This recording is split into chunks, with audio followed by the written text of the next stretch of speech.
Le palais de Niavaran à Téhéran, 9 h du matin. Une journée de travail normale, ça commence par les lectures que je dois faire avant de venir à mon bureau. Ce sont des rapports intérieurs, extérieurs, un peu de la presse internationale. Et dans mon bureau, je reçois les dignitaires du pays et quelquefois des personnalités qui viennent de l'étranger. Au déjeuner, c'est toujours un déjeuner avec l'impératrice. Nous avons le temps de le faire. L'après-midi, quelquefois je vais visiter certains endroits ou bien des programmes comme le matin. La journée finit ainsi dans les bureaux, mais de nouveau à la maison, je dois lire de nouveau mes rapports. En somme, ce sont des journées de combien d'heures en moyenne? Oh, moyenne. Une dizaine d'heures par jour. Quelquefois un peu plus, quelquefois un peu moins. Vous êtes quelqu'un de très exigeant envers les méthodes de travail, envers les méthodes, non. Mais les résultats, je crois que nous n'avons pas beaucoup de temps à perdre, mais qu'il nous reste seulement un certain nombre d'années pour atteindre les buts nationaux que nous nous sommes fixés. « 9 h du matin. Dans l'avion impérial, la Shah Banu Farah est en route pour une tournée en province. Avec elle, un invité personnel, Nelson Rockefeller, le milliardaire et ex-vice-président américain. L'impératrice a de nombreuses fonctions officielles et joue un rôle de plus en plus important. «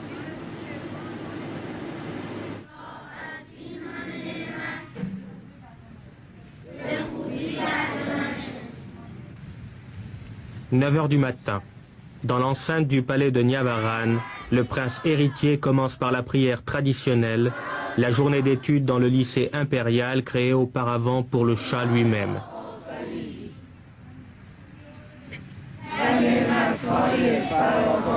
Avec lui, son frère, ses sœurs et les enfants de quelques proches de la famille impériale.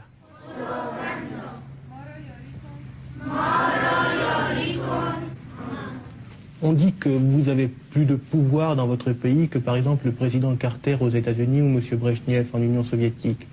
Est-ce que vous vous définiriez comme un monarque absolu? Évidemment, on peut employer tous les superlatifs, mais je crois que je peux dire que je peux traduire et mettre en exécution ce qui est dans l'intérêt de mon peuple avec tous les contacts que j'ai avec mon peuple à travers mes différentes organisations. Je sais ce qu'ils veulent, je sais donc ce qu'ils ont besoin, je sais ce que le pays a besoin et je connais un peu ce qui se passe au monde, donc l'ensemble me donne peut-être l'avantage de connaître davantage que les autres les vraies nécessités du pays.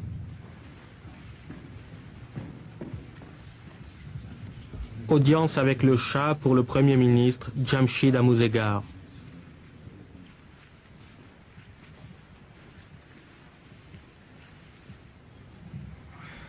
En août dernier, face à des difficultés et des incohérences dans le domaine économique, le Shah a remplacé M. Hoveyda, son Premier ministre depuis plus de 12 ans, par M. Amouzegar.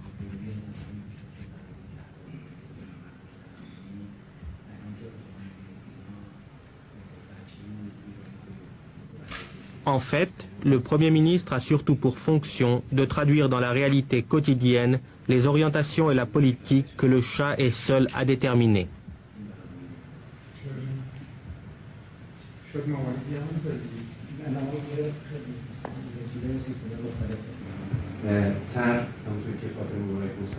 Après l'audience avec le Premier ministre, réunion du Haut Conseil économique. C'est là que les choix décisifs sont opérés pour le développement du pays. Dans ce domaine comme dans tous les autres, le Parlement n'a qu'un rôle d'enregistrement.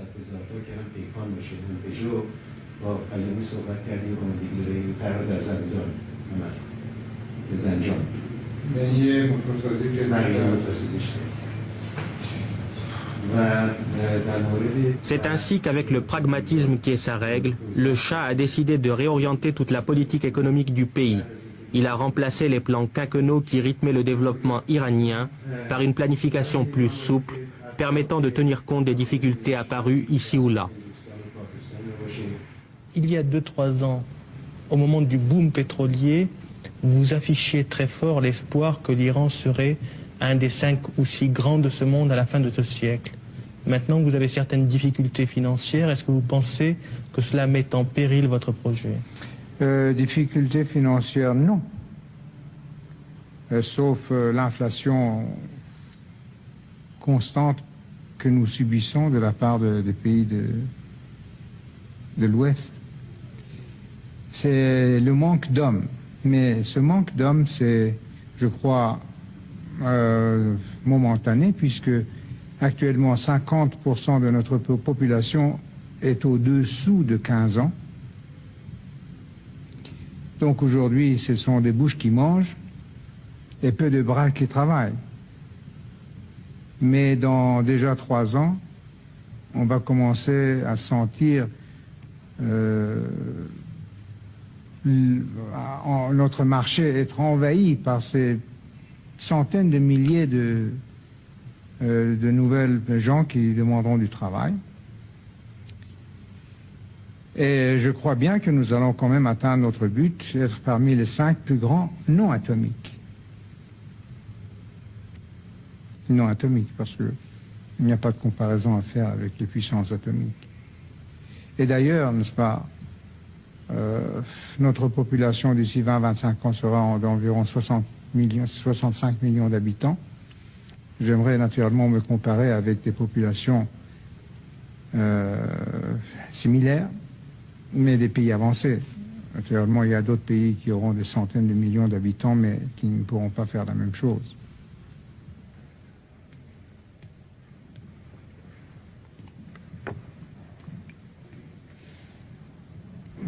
Être l'un des grands de la planète. Cet objectif est déjà en passe d'être atteint dans le domaine militaire. Le Shah consacre au problème militaire une attention toute particulière. Ses achats massifs par milliards de dollars ont mis à la disposition de l'Iran un arsenal considérable et ultra perfectionné. Le Shah reçoit ses chefs d'état-major 2 ou 3 fois par semaine et examine avec eux en détail les problèmes de l'armée. L'armée qui reçoit la part la plus importante du budget et reste un pilier du régime. Vous-même, on dit qu'en Iran, vous décidez de tout. Est-ce que cela vous semble correspondre à la réalité? Pour les questions militaires, sûrement. Je suis militaire de profession, de carrière. Mais pour les autres choses, non, pas tellement quand même. Mais pour les questions importantes, j'ai peut-être un peu d'expérience qui m'aide. Comme vous avez remarqué depuis 36 ans, quand même dans les cellules de la mémoire, il y a quelque chose qui reste.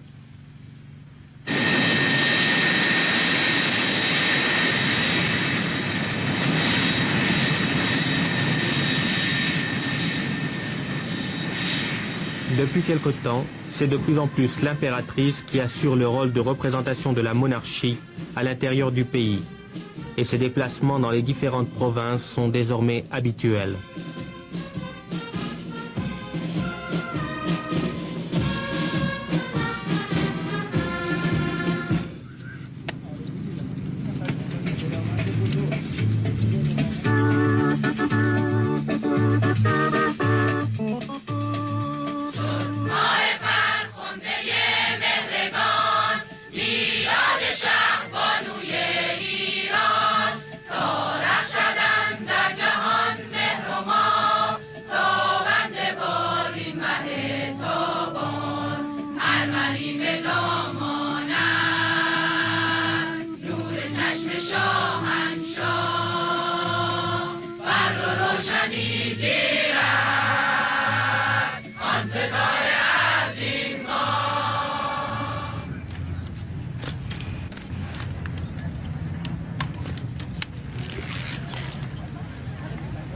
En fait, grâce à son image au sein de l'opinion iranienne, l'impératrice est devenue l'élément privilégié des relations publiques de la monarchie dans le pays.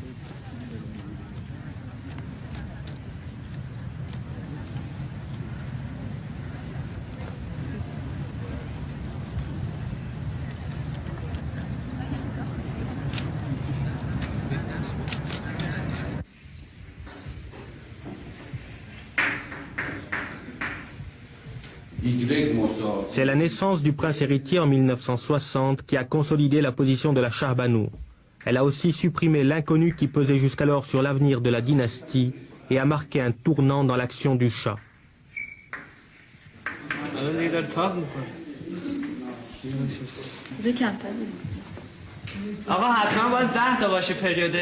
Le prince est formé en Iran seulement, contrairement à son père.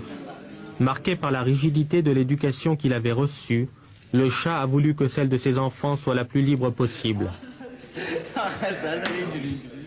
Dans quelques mois cependant, le prince entrera dans une école d'officiers ayant atteint l'âge requis.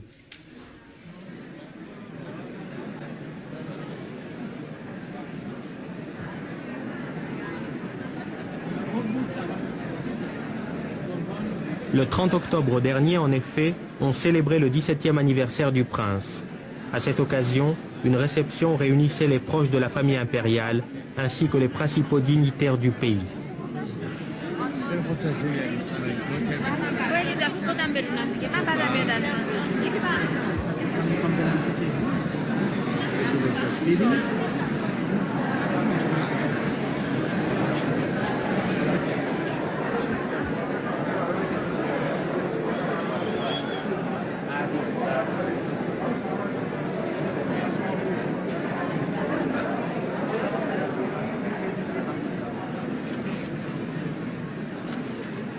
En fait, il y avait là toute l'élite de la classe dirigeante iranienne, traditionnellement si turbulente, et que le Shah a réussi à maîtriser pour la mettre au service de ses objectifs et de sa politique.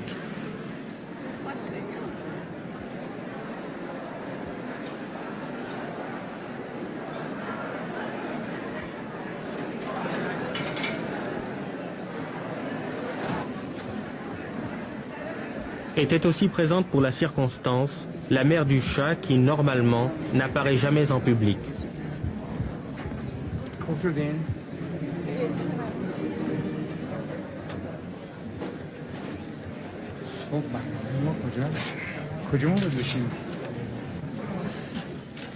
Ce soir-là étaient réunies les 3 générations de la dynastie des Pahlavis.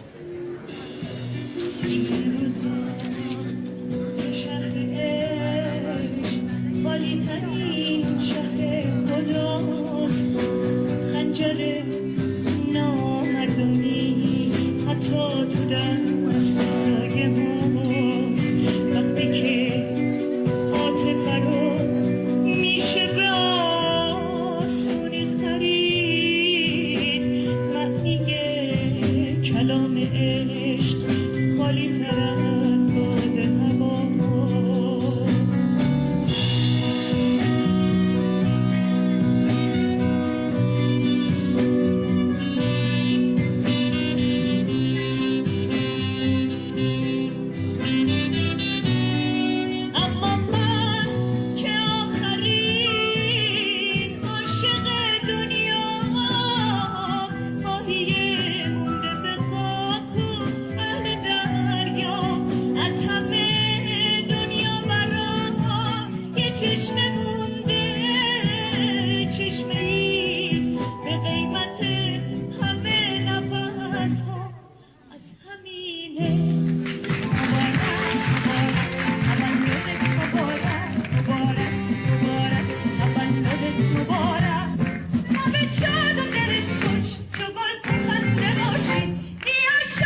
Derrière le faste déployé pour la circonstance, il y a le fait que désormais proche de l'âge de majorité, le prince héritier va s'insérer de plus en plus dans l'action déployée par le Shah et la Shah Banu.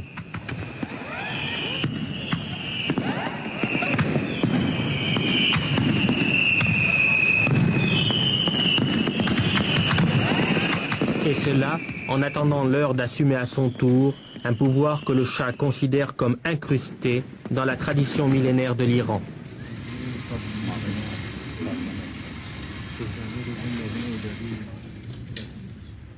À travers l'histoire, le roi pour l'Iranien, c'était un peu le maître d'école, le professeur, celui qui montrait la voie, le père. Je crois que, en tout cas pour le moment, le rôle du roi est le même que ce qu'il a été pendant 2500 ans dans ce pays.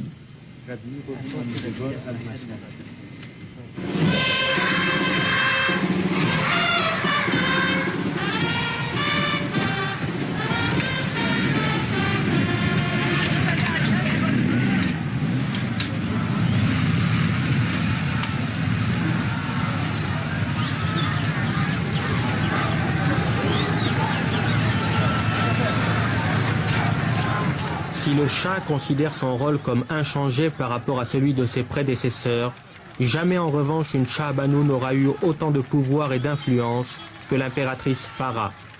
Depuis son mariage avec le Shah il y a 19 ans, son ascendant n'a cessé de grandir.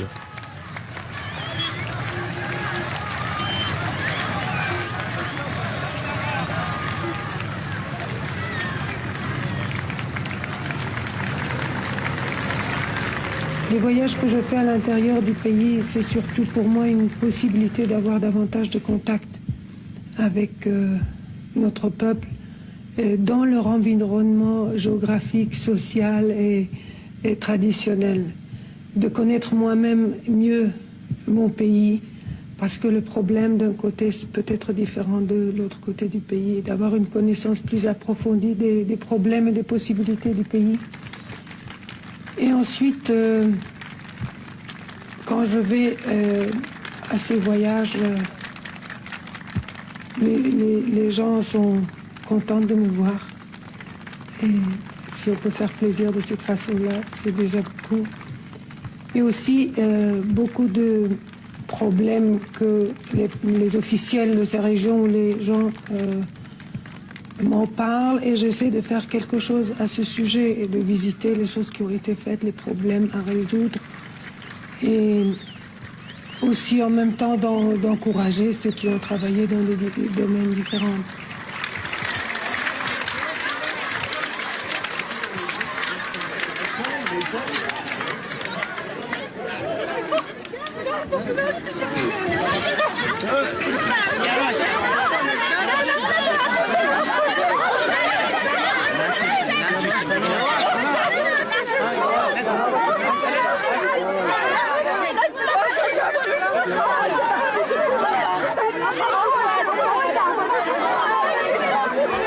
Pour certains, le simple fait d'approcher la Shah Banu, de la toucher, est une sorte de petit miracle, tant l'aura qui entoure encore la personne des souverains reste puissante pour toute une partie de la population.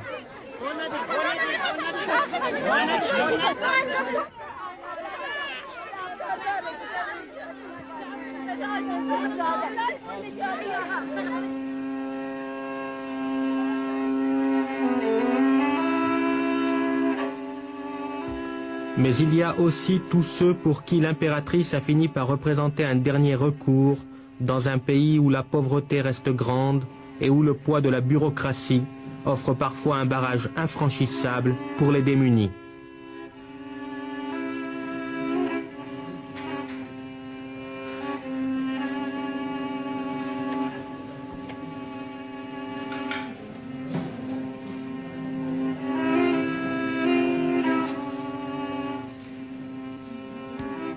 Des centaines de couples comme celui-ci affluent chaque mois pour exposer des problèmes de toutes sortes au bureau spécial créé par la Shah Banu. On vient avec l'espoir qu'ici au moins, quelque chose sera tenté, que le mur de la bureaucratie pourra être contourné.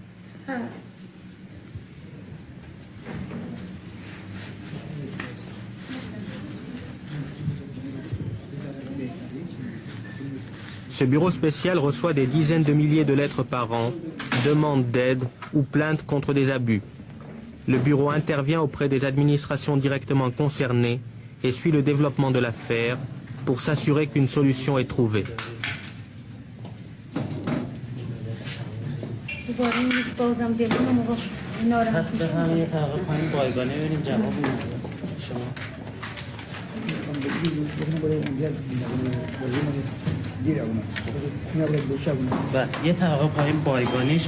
Pour une partie de la population dont la pauvreté reste grande, pour ceux qui demeurent sans défense contre le pouvoir de l'administration, ce bureau spécial est certes d'une utilité certaine. Dans quelle mesure cependant peut-il être mieux qu'un pis-aller, vu le manque de structure gouvernementale adéquate?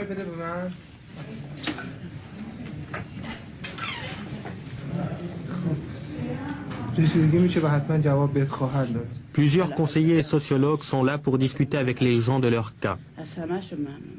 Cette dame, par exemple, se plaint des suites de l'expropriation de sa maison, car elle n'a toujours pas reçu, dit-elle, la compensation promise.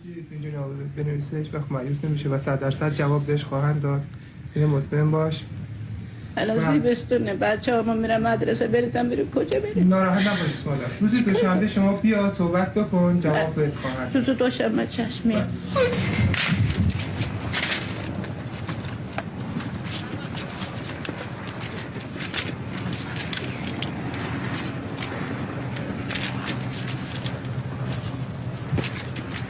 Dans cette base, l'armée iranienne jouit de l'assistance des Américains pour la formation technique des recrues.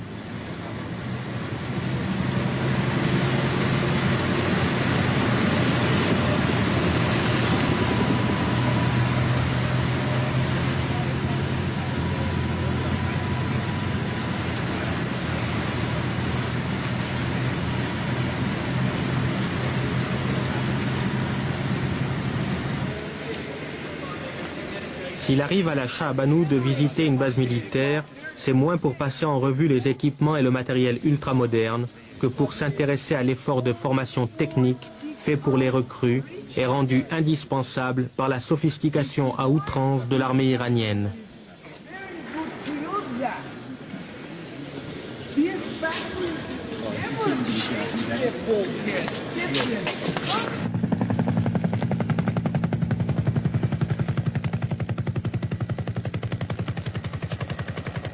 Les multiples déplacements de la Shah Banou permettent de maintenir un contrôle direct de la couronne sur le développement accéléré du pays, surtout compte tenu des erreurs et des incohérences constatées parfois. Ici, par exemple, elle visitera une cité satellite achevée près d'Ispahan en collaboration avec les soviétiques. Il faut dire une chose, mes voyages en province... bien sûr, quand on sait que je vais voyager, on se met à travailler un peu plus vite, à arranger les choses, à ne pas faire traîner les problèmes. Déjà, avant que je n'arrive, il y a beaucoup de choses qui se font.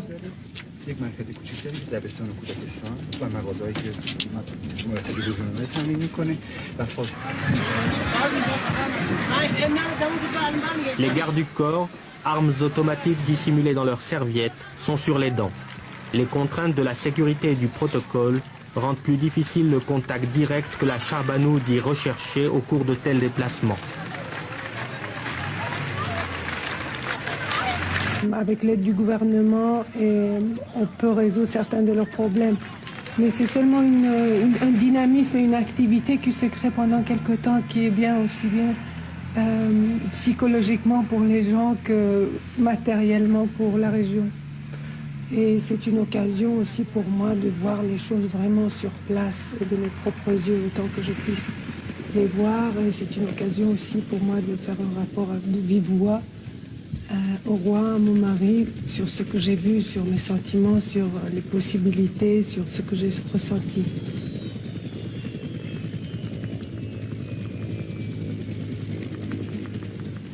On vous accuse parfois d'imposer à l'Iran un développement trop rapide Est-ce que les goulots d'étranglement que l'on peut voir ici et là ne semblent pas donner raison à ces critiques? C'est possible. C'est très possible. Mais je crois qu'il vaut mieux quand même d'avoir des goulots d'étranglement et quelquefois des surprises de ce genre que le contraire. Que d'être paresseux, d'avoir une carence dans les choses. Mais c'est certain. Mais c'est curieux que dans la plupart des cas, nous avons toujours eu l'excuse que nous avons été laissés tomber par nos amis occidentaux, par la technique occidentale.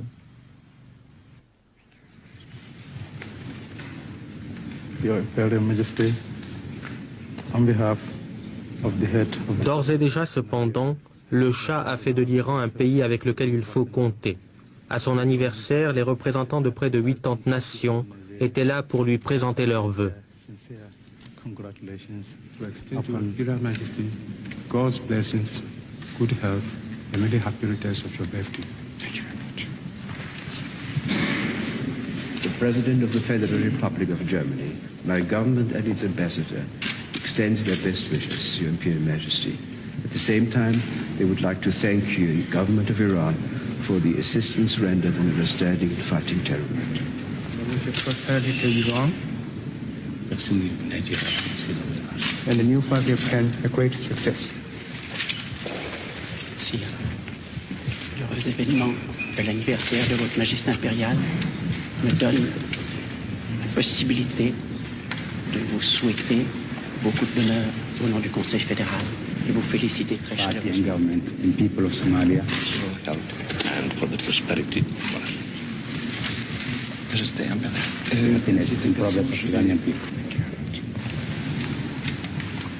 Your Imperial Majesty, on behalf of the Secretary General of the United Nations. Excellence d'exprimer une assurance de la part de mon gouvernement du peuple du Danemark. Please, Your Imperial Majesty, accept the best congratulations for the happiest day of the people of Iran. Aujourd'hui, l'influence de l'Iran déborde déjà au-delà de la zone clé du Golfe Persique. Elle se fait sentir de plus en plus aussi bien dans le sous-continent indien qu'au Moyen-Orient.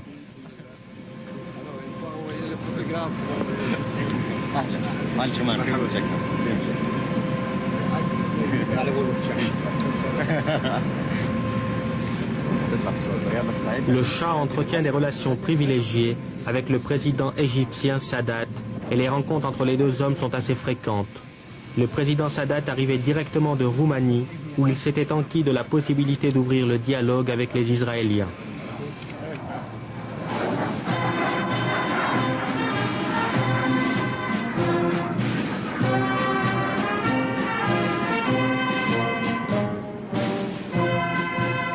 Aux yeux du président Sadat, l'Iran n'est pas seulement un bailleur de fonds important pour de nombreux projets en Égypte.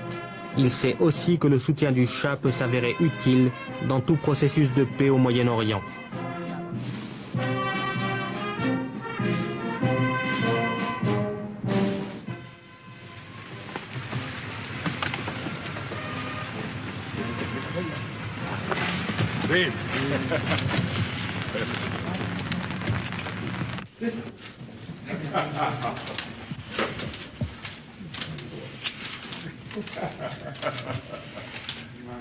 Le président Sadat était à Téhéran en tant qu'invité personnel du Shah et seuls les membres les plus proches de la famille impériale ont été conviés au dîner intime au palais de Niavaran.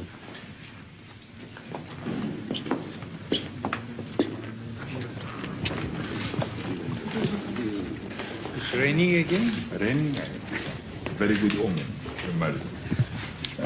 We had to cancel on my birthday the sport festivities. So on the 9th of Avan, we said that's his birthday. To have the festivities on his day. Again, we had to cancel it today because of the rain.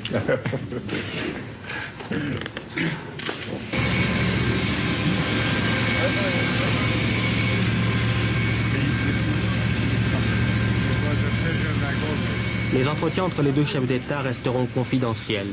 En fait, entre le Shah et le président Sadat, il n'y a pas seulement une convergence profonde d'intérêts face à des ennemis communs. Une certaine affinité de caractère existe aussi entre eux.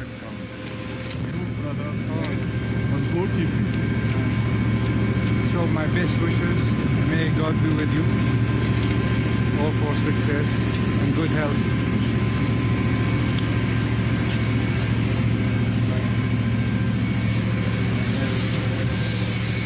Deux semaines plus tard, le président Sadat annonçait son intention de se rendre à Jérusalem et le Shah soutenait son initiative.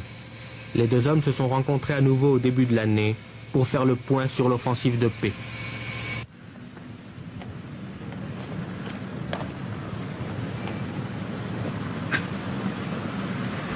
Pour les États-Unis, l'Iran est désormais un partenaire de premier plan.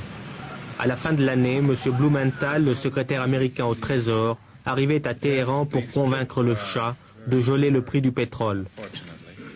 Depuis longtemps, le Shah s'est fait l'avocat d'un pétrole au prix fort, par besoin de ressources et par souci de l'avenir. Et ses vues ont été souvent opposées à celles de Washington. By problems, I don't think of the meaning of really the problem, just the questions that should be discussed between our two countries. But we could not avoid to evoke other problems, the world problems. Yes.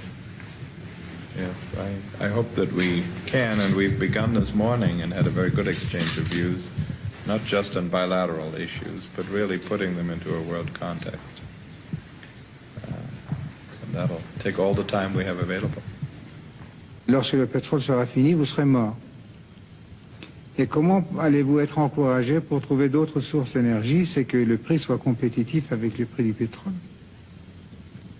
Et c'est la politique que vous entendez maintenir?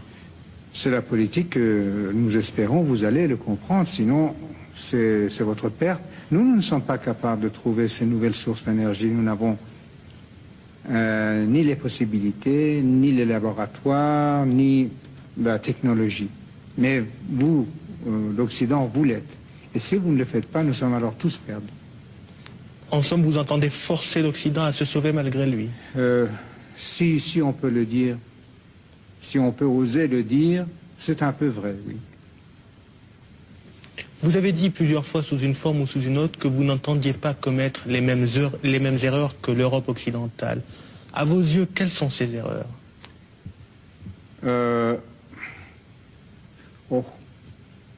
Évidemment, on peut répéter les mêmes phrases, la société permissive, le manque de discipline, la carence, le peu de travail, mais faut continuer le néocolonialisme sous une nouvelle forme. On peut dire toutes ces choses-là. Mais en faisant un résumé, c'est que vous dépensez ou vous recevez en solde plus que vous ne produisez. Évidemment, je ne parle pas de la Suisse, c'est un cas tout à fait particulier à cause de vos banques. Mais est-ce que cela peut continuer? Et pour que cela continue, il faut que vous exploitiez les autres peuples en leur vendant vos produits plus chers, en créant une inflation. Même si c'est nécessaire, une inflation fabriquée. Mais pendant combien d'années pouvez-vous continuer cela? En vous gonflant d'une façon artificielle et en anéantissant le tiers-monde. C'est impossible de continuer. Pourtant, le sort de l'Iran est lié indéfectiblement à l'Occident. Oui, oui. C'est au fond en tant que membre de la même société, du même monde, que je prononce ces paroles, non avec plaisir. Et pour vous, tout affaiblissement de l'Occident mettrait en danger ce que vous construisez ici? Malheureusement, c'est le cas. Et aussi, l'affaiblissement de mon pays aura une telle répercussion sur cette région du monde qui vous fournit l'énergie que vous aussi, votre avenir dépend de nous. Semble ne plus avoir la main aussi lourde que par le passé. Bon, ça dépend de ce qu'on appelle la main lourde. Pour nous, c'était une question de trahison. Quelquefois, peut-être excès de zèle, naturellement. Ça se passe partout. Alors, oui, je devrais presque admettre que peut-être qu'il y a eu la main lourde. Mais, évidemment, on souhaiterait qu'il n'y ait même pas un seul exemple de main lourde. Devant les intérêts de l'État, que peut-on faire? Ne pas stopper ceux qui voudraient peut-être arrêter la marche du pays? Je ne crois pas qu'avec le sentiment de la moindre responsabilité, on pourrait se permettre une chose pareille.